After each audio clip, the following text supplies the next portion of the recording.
आखिर कई दिनों के तनाव के बाद और आशंकाओं के बाद यूक्रेन के बीच जंग छिड़ ही गई।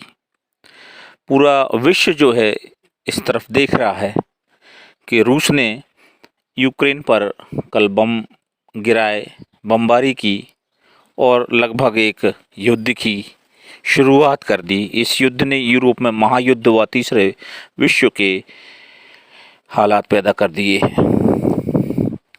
तीसरे विश्व युद्ध की स्थितियां जो है बनने से क्या होगा, कैसी परिस्थितियां बन सकती हैं, आज हम इस विषय पर चर्चा करेंगे।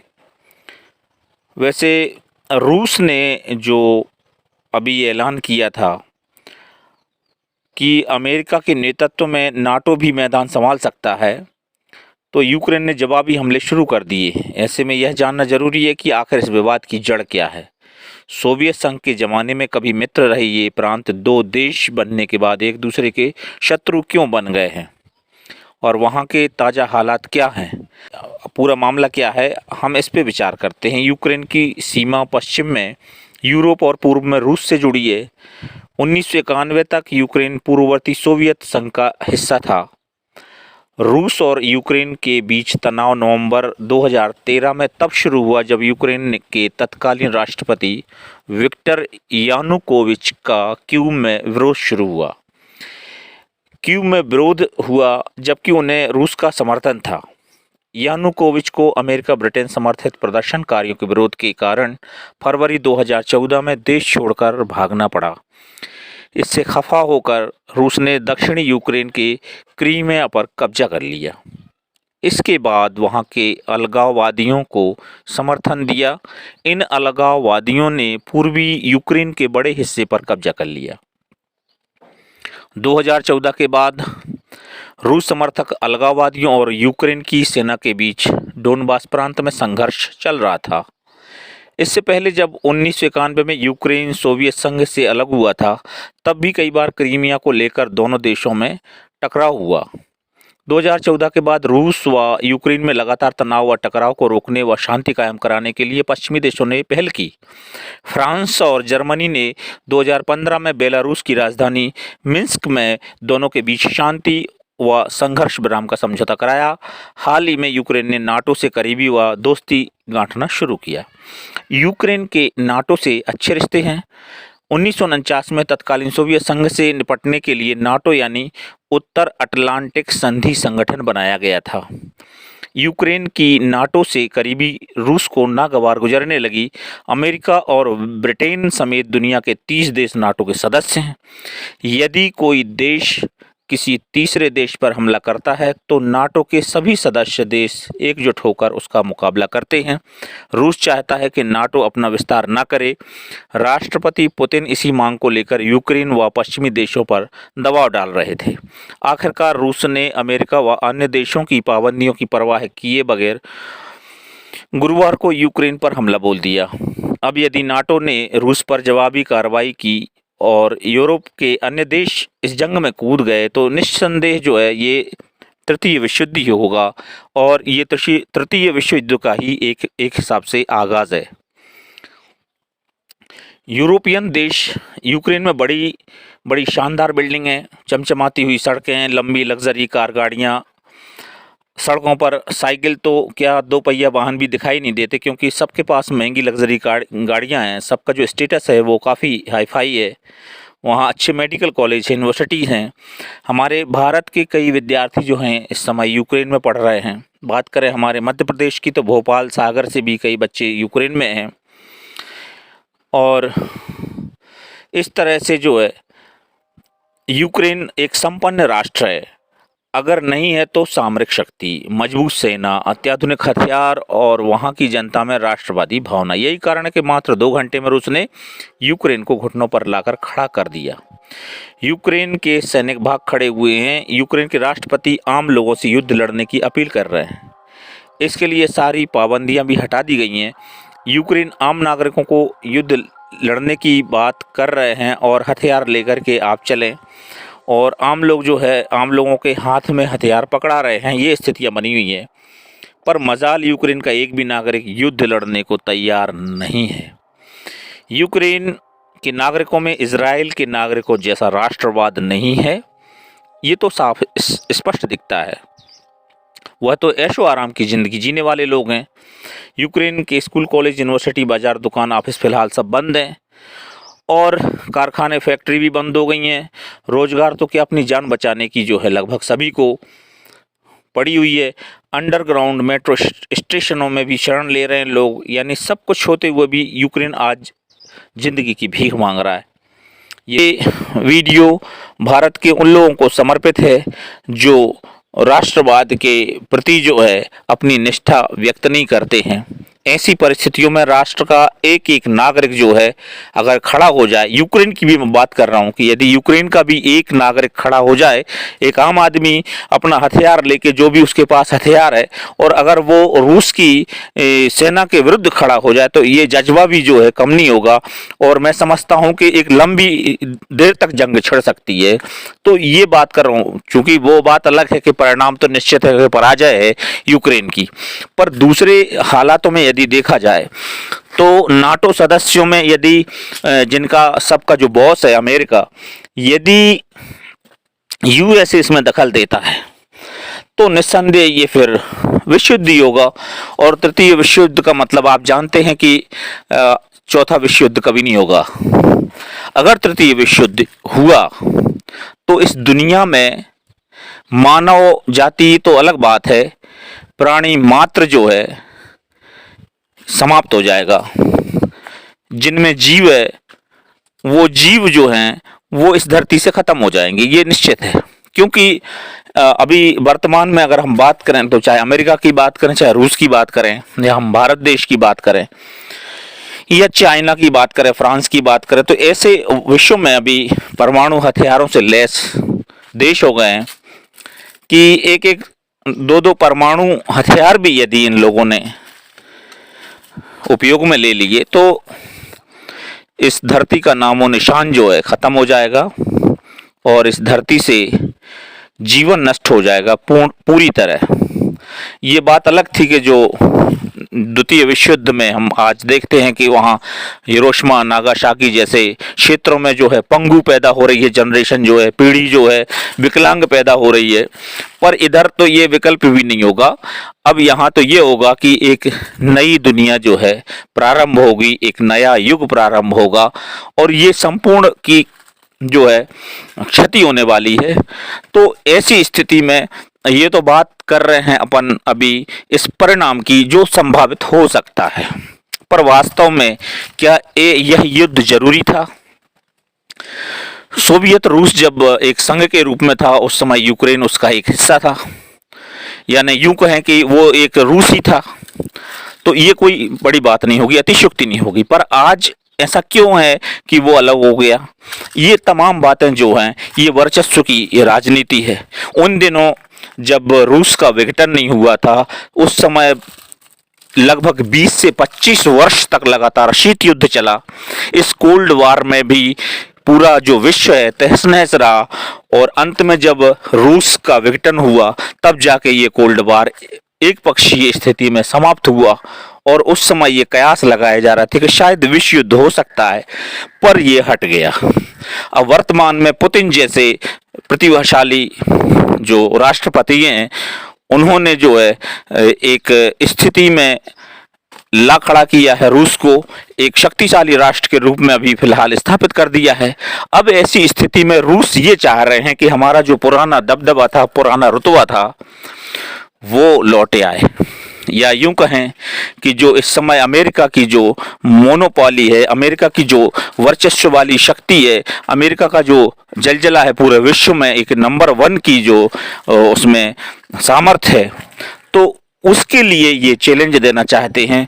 अर्थात एक ध्रुवीय जो संप्रभुता जो बनी हुई है उसका एक तोड़ जो है रूस पैदा करना चाह रहा है, पुतिन पैदा करना चाह रहा है। चूंकि पुतिन में वो सारी क्षमताएं भी है और एक व्यक्तित्व भी है कि वो इस विश्व को बताना चाहते हैं कि संसार में सर्वोपरि कोई भी नहीं है, उसको टक्कर देने वाला, उसको पछाड़ने वाला भी कोई हो सकता है।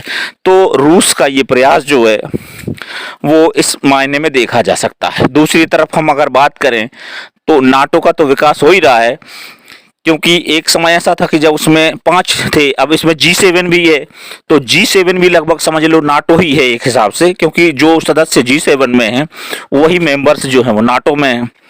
तो ये जो अलग अलग वर्चस्व की राजनीति चल रही है, इसके अलावा भी जो है वैश्वीकरण में जो एक व्यावसायिक दृष्टिकोण से देखा जा रहा है, ये पूरा बाजारवाद में जो है दुनिया को देखा जाए तो आज हमको देखने को मिलता है कि यूक्रेन की जो माली हालत है वो बहुत ही स्ट्रांग है, और जिस तरह से वहाँ का जो स्टेटस है, वो वहाँ का जो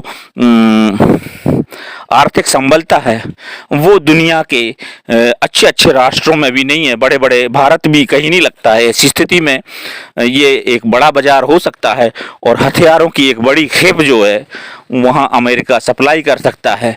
तो ये एक जो है हथियारों की बिक्री का भी एक मुद्दा हो सकता है। कहने का आशय ये है दोस्तों कि अगर संघर्ष होता है तो संघर्ष में कहते हैं कि जंग में सब कुछ जायज है, पर मैं समझता हूं कि नाजायज होता है। आज हमें ये देखना होगा कि जब आपके अंदर वर्चस्व की बात आती है, जब आपके अंदर अपने धंधे की बात आ जाती है, जब आप दुनिया को एक बाजार की नज़र से देखते हैं, तब ऐसी स्थिति में संघर्ष जो है वो नैतिक ना होकर के अनैतिक ही होगा, और ये इतिहास में दर्ज होगा। ये बाजारवाद की जो प्रवृत्तियां विश्व में बढ़ रही हैं, उससे क्या हो रहा है कि ये छोटे छोटे देश जो हैं इन बड़े बड़े रईसों के जाल में जो है फंस रहे हैं। ये सामरिक स्थितियां जो हैं अपने आप को विकसित करने के लिए मजबूर किया जा रहा है। जिस तरह से अभी सीरिया की बात करें, अफगानिस्तान की बात करें, ईरान इराक की बात करें, तो ये उदाहरण हमारे पहले भी हैं कि किस तरह से ऐसे जो है छोटे छोटे देशों को दमनकारी परिस्थितियों से गुजरना पड़ा है। तब ऐसे में हर एक देश जो है अपने देश का एक बहुत बड़ा हिस्सा है जो वो अपने विकास में लगाने के बजाय वो कहाँ लगाएगा, वो लगाएगा अपनी सामरिक सामर्थ्य को बढ़ाने के लिए अपना पैसा लगाएगा। तो ये एक बहुत बड़ा प्रेशर है।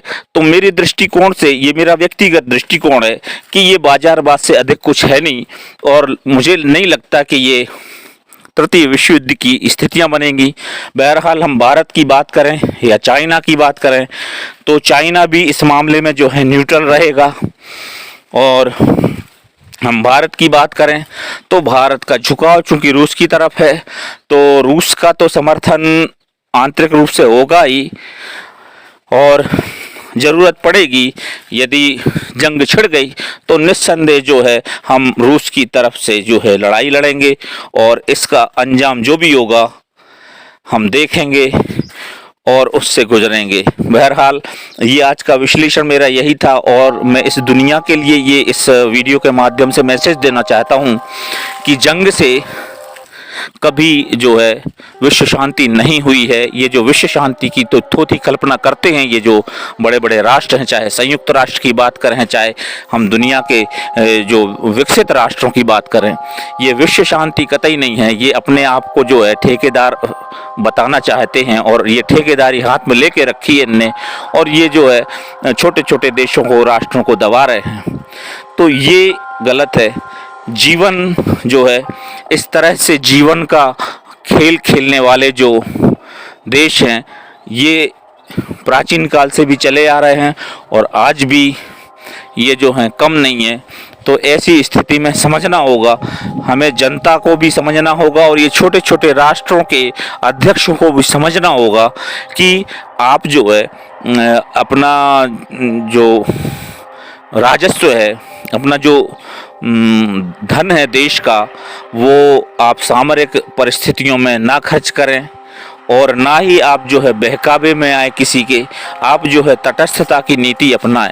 और हमें इस बात में कहने में गर्व हो रहा है कि पंचशील के सिद्धांतों के बाद हमने जो है आज़ादी के बाद ऐसे सिद्धांतों को अपनाया, और इसके बाद हम जो है तटस्थता की जो नीति को हमने अपनाया, ये निस्संदेह विश्व के लिए एक उदाहरण है और ये सारे देशों को ये सीखना चाहिए भारत से। और विश्व शांति की बात तो यही है कि हम अपनी सीमाओं में रहें, हम अतिक्रमण ना करें और हम जो है पड़ोसी को एक बाजार की नज़र से ना देखें, बस ये इतना ही काफ़ी। अब बात संप्रभु और स्वायत्तता की करें तो उसमें रूस पीछे नहीं हटने वाला है और एक हिसाब से जो है प्रत्यक्ष रूप से युद्ध का आगाज तो कर ही दिया है। अमेरिकी राष्ट्रपति जो बाइडेन ने भी ये है कि इसे रूसी हमला तो करार दे दिया है और उनका जो स्टेटमेंट है वो स्पष्ट रूप से जो है विश्व मंच पे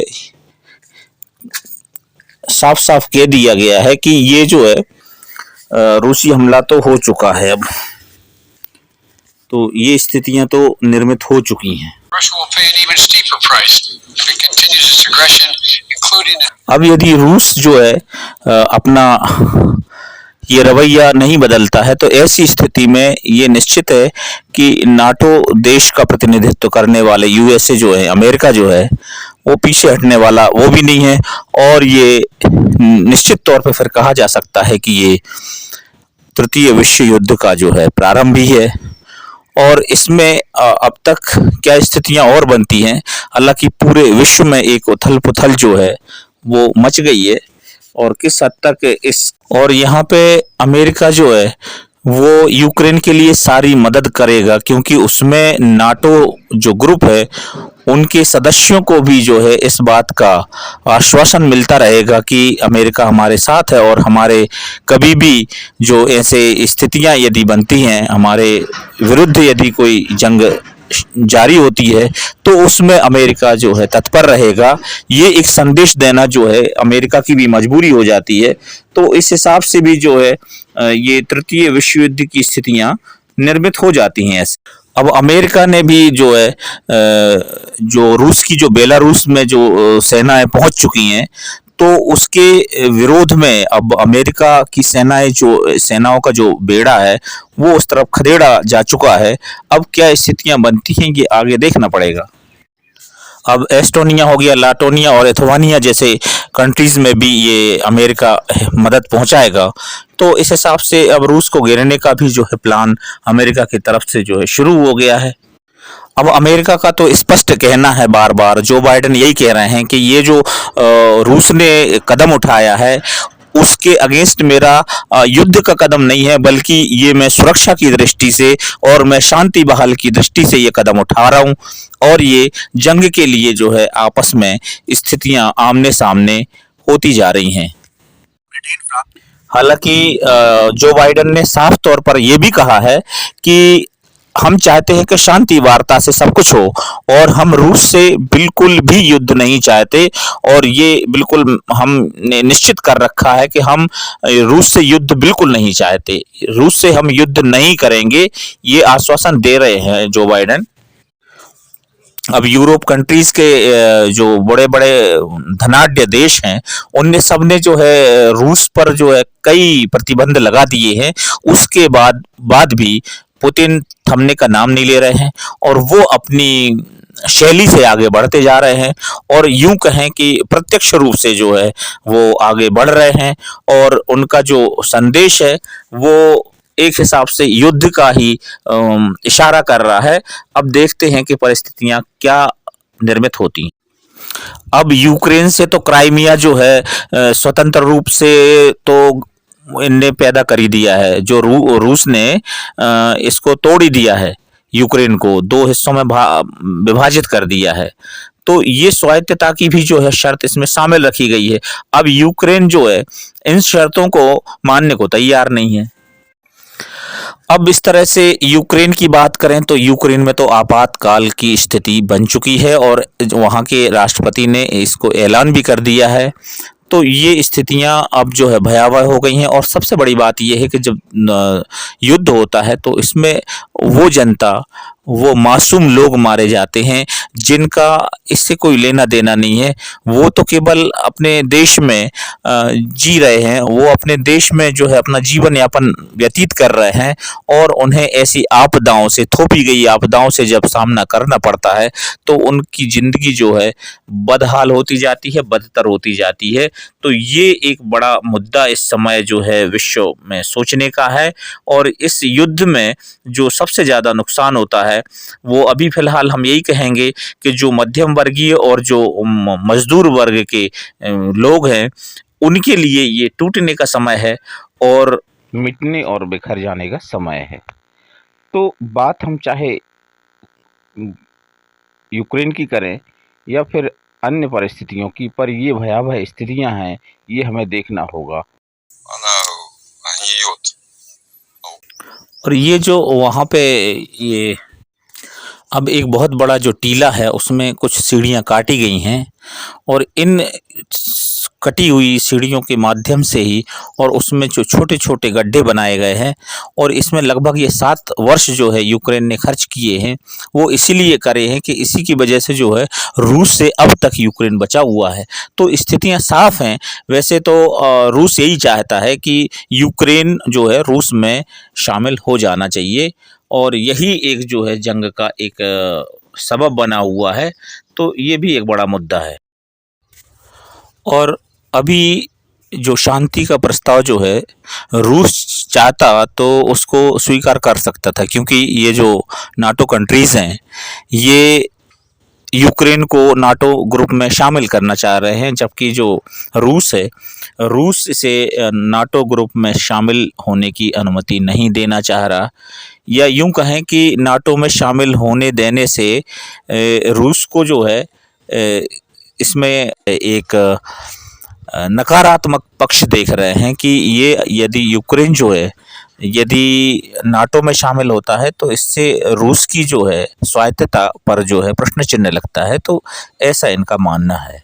हाल ही में जो यूक्रेन के हालात बने हुए हैं, ये रूस पीछे हटने वाला नहीं है और राजधानी कीव की बड़ी-बड़ी इमारतें जो है ध्वस्त कर दी गई हैं और ऐसी स्थिति में बड़ी-बड़ी इमारतों में जो है बड़ी ही जान माल की हानि हुई है, ये हमको जानकारी मिल रही है।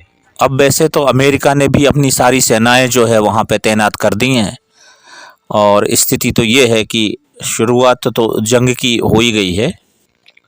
तमाम प्रतिबंधों और कोशिशों के बाद भी राष्ट्रपति पुतिन जो है वो उनका कहना ये है कि रूस के जो हित हैं वो सर्वोपरि हैं और ऐसी स्थिति में मेरा पीछे हटना ठीक नहीं होगा। हम देश के लिए हम कुछ भी करने को तैयार हैं। Наша страна всегда открыта для прямого и честного диалога. और इसी जंग के दौरान इमरान खान का रूस दौरा कितना अहम होगा, ये आने वाला भविष्य बताएगा हमें। जानकारों का मानना है कि इसमें पाकिस्तान और रूस के संबंधों में सुधार होगा। जैसा कि हम पहले ही बता चुके हैं कि रूस और पाकिस्तान की जो आपसी तालमेल रहा है वो स्वतंत्रता के बाद से भी इतना अनुकूल नहीं रहा है। ऐसी स्थिति में एक प्रयास जो है देखा जा रहा है, पर एक राजनयिक स्थिति कितनी अनुकूल होती है ये भविष्य बताएगा। तो इसी बीच अकस्मात कहें या फिर पहले से प्लान था कि आमिर खान जो है पाकिस्तान के राष्ट्रपति रूस गए हुए हैं और इसमें पुतिन के बुलाने पर वहां पहुंचे हैं। अब इमरान खान का ये रूस का दौरा कितना अहम होगा ये आने वाला भविष्य बताएगा, पर जानकारों का मानना है कि आपसी रिश्ते जो हैं सुधारने का ये मौका है। बहरहाल अभी इसको अलग पक्ष में देखा जा रहा है और जहां तक बात करें इस बात में अमेरिका को, तो इसमें ऐतराज़ हुआ है और ये आगे चल के निस्संदेह इसमें कुछ बात आएगी और ये हम अपडेट इसका बताएंगे फिर आपके लिए। ये तो बात हुई हमारी इसकी। और जब हम बात करते हैं युद्धों की, तो युद्ध में किसने क्या मिला, किसने क्या पाया, किसने क्या खोया, इसका अंदाज़ा लगाना बहुत मुश्किल है। पर ऐसे हालातों में बेमासूम जो हैं खो जाते हैं और इसी दौर में हमें जो है हमारे कवि दुष्यंत कुमार की जो है 2 पंक्तियाँ याद आती हैं कि कौन शासन से कहेगा कौन पूछेगा, एक चिड़िया इन धमाकों से सिहरती है, एक चिड़िया इन धमाकों से सिहरती है। और जब जब ये मौत का तांडव खेला गया है, इसमें मासूम, इसमें लाचार, इसमें बेबस और इसमें ऐसे लोग जिनके ना घर है ना वार है, ऐसे लोग जो है तबाह होते हैं। ये दुनिया को क्यों दिखाई नहीं देता है? ये दुनिया जो है क्यों स्वार्थ में डूबी हुई है? इस दुनिया को ये क्यों ऐसा लगता है कि उसके हित जो हैं वो किसी दूसरे के हित से बड़े हैं और किसी दूसरे की ज़िंदगी से और किसी दूसरे की परिस्थितियों से कहीं ज़्यादा अच्छे होने चाहिए या किसी से बेहतर होना चाहिए। ये एक बड़ी विडंबना है। अर्थात कहने का आशा मेरा ये है कि आप जो है अपने स्वार्थ को जो है सर्वोपरि मानते हैं, ऐसी स्थिति में ये संघर्ष जो है रुकता नहीं है।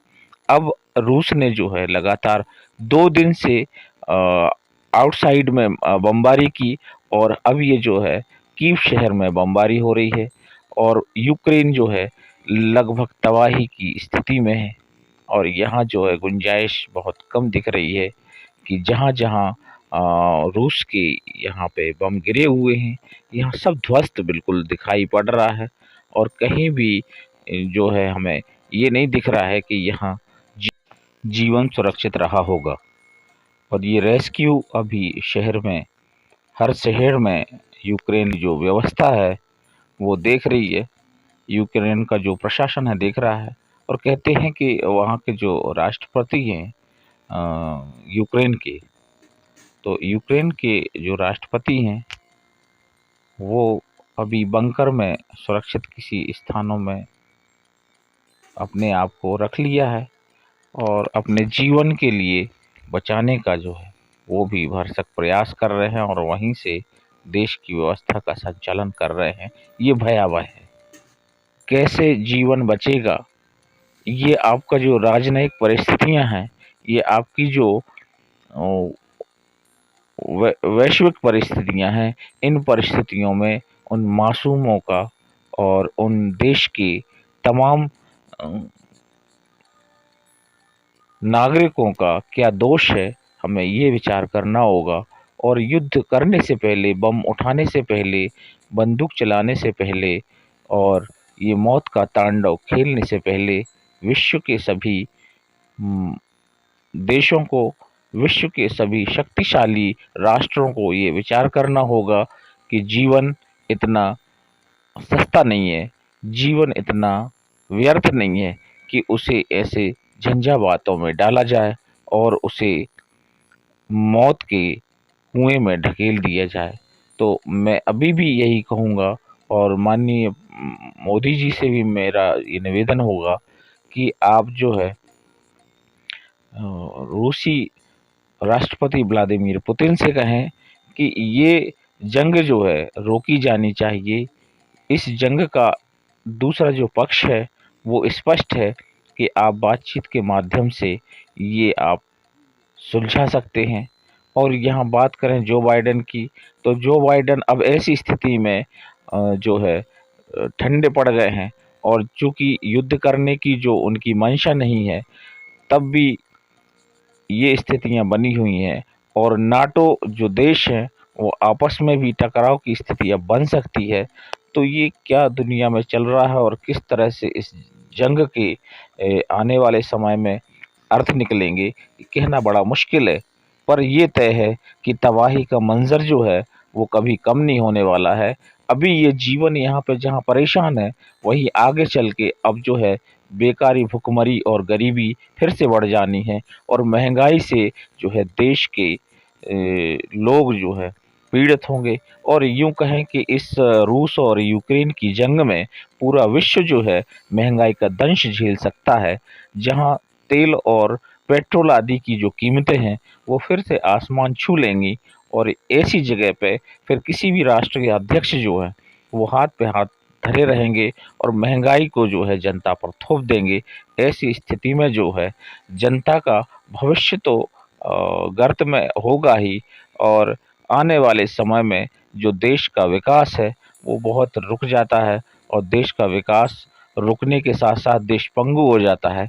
तो ये युद्ध का आगाज़ जो है वो कतई विश्व के हित में नहीं है और सभी राष्ट्रों को आपस में विचार करके इस युद्ध को, इस जंग को रोकना चाहिए। और इस वीडियो के माध्यम से हम यही आप सबसे गुजारिश करते हैं। जय हिंद।